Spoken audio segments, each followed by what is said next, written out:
Hello students, good morning.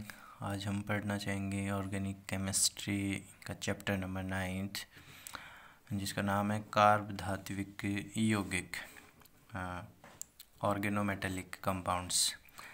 जैसा कि नाम से ही पता चल रहा है, कार्ब धात्विक से मतलब है कार्ब से आया कार्बन और धात्विक का मतलब है धातु।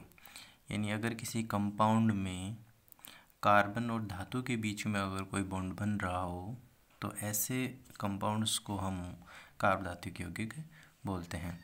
तो डेफिनेशन अगर हम बोलें तो क्या बोल सकते हैं कि वे यौगिक जिनमें कम से कम एक कार्बन और धातु बंध होता है वो कार्ब धात्विक यौगिक कहलाते हैं। जैसे कि यहाँ दिख रहा है कार्बन और मेटल, मेटल से हमने एम लिया, यानी ये क्या है मेटल।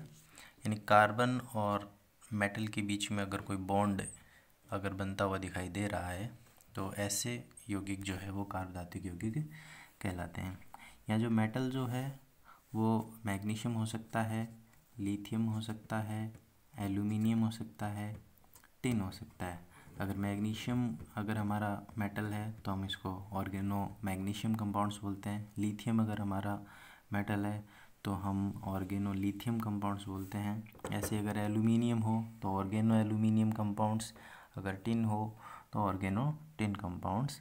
ऐसे बहुत सारे मेटल्स और भी हो सकते हैं और उनके अकॉर्डिंग जो है हम उस कार्ब धात्विक यौगिक या उस ऑर्गेनो मेटेलिक कंपाउंड्स का नाम जो है लिख देते हैं।